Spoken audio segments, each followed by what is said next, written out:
अच्छा, एक बात इस पंक्ति में विशेष है, दूसर रति मम कथा प्रसंग। रति, अच्छा रति शब्द जैसे ही हम लोग पढ़ते हैं तो किसी का नाम याद आ जाता है।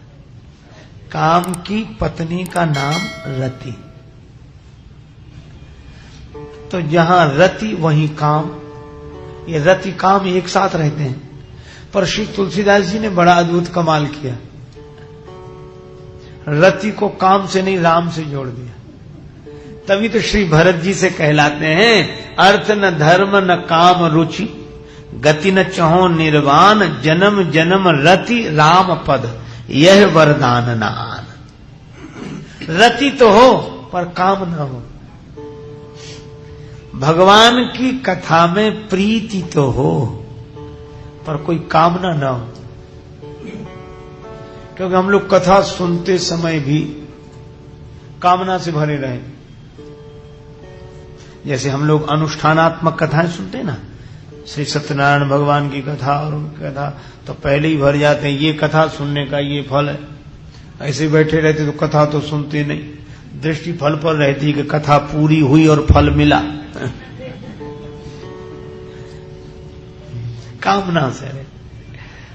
हमारे श्री कबीरदास जी बड़ी अनोखी बात कहते हैं, क्योंकि वो तो अटपट ज्ञान कबीर का झटपट लखा न जाए, और जो जाको झटपट लखे तो सब खटपट मिट जाए। उनसे किसी ने पूछा कि आप बताओ योगी कौन, भक्त कौन, ज्ञानी कौन? तो बोले योगी भोगी।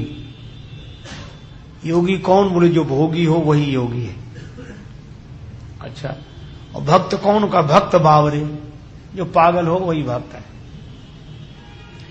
ज्ञानी? बोले ज्ञानी बड़े निखट्टू, जो किसी से संबंध न रखे सो ज्ञानी। और कहा कि कर्मकांडी कौन? का कर्मकांडी ऐसे डोले जो भाड़े का टट्टू। अब तो लगा कि आपने सबका अपमान कर दिया, सबको। नहीं नहीं, ये संत कबीरदास जी की अपनी शैली है, सबकी महिमा है। अरे ये तुच्छ विषय सुख का भोग करने वाला कोई भोगी है, जो उस परमानंद रस का आस्वादन प्राप्त करे वही योगी है। योगी के समान भोगी कोई नहीं, योगी भोगी और भक्त बावरे। और दुनिया के प्रेम में पड़कर पागल हो जाना कोई बड़ी भारी बात नहीं। भगवान के प्रेम में कोई पागल हो जाए वह भक्त है। ज्ञानी बड़े निखट्टू, जो अपने स्वरूप में स्थित होकर सबसे असंग हो जाए वही ज्ञानी। और कर्मकांडी, जैसे पुराने जमाने में टट्टू किराए पर लिए जाते थे, भाड़ा तय हुआ, टट्टू शुरू। और इसी तरह ये कामना वाले लोग, पहले पता लगे ये करने का ये फल मिलेगा, शुरू।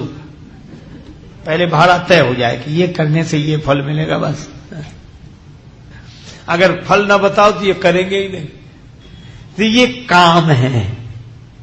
पर तुलसीदास जी कहते हैं कि और जो अनुष्ठान करो और जो सब करो उसमें भले ही कामना रखो, और लेकिन भगवान की जब कथा सुनो तो प्रीति तो रखो पर काम नहीं। हमारी कोई कामना नहीं। अच्छा, एक सही बात है, जहां प्रीति होती वहां कामना रह ही नहीं जाती। क्यों भाई, क्यों? तो वो एक ही बात कहते हैं कि भगवान की कथा सुनने में अच्छा लगता है, मजा आता है। रति, दूसर रति मम कथा प्रसंगा।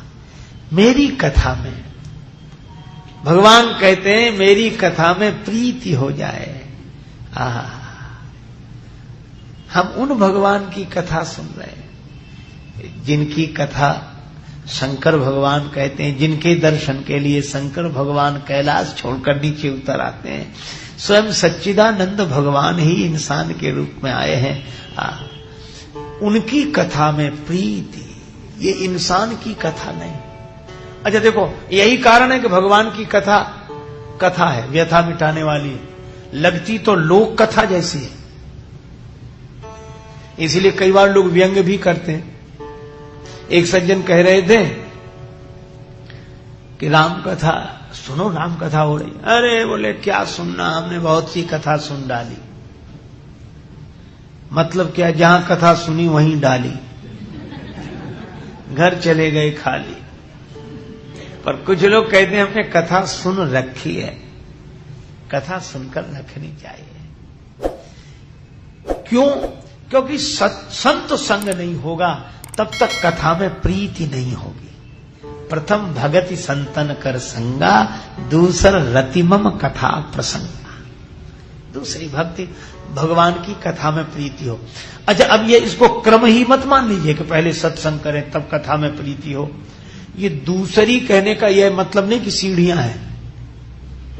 सीढ़ियां समझें तो संगति सीढ़ियों की भी बैठती है, लेकिन ऐसे भी समझो कि एक तरह की भक्ति ये है, दूसरे तरह की भक्ति ये है।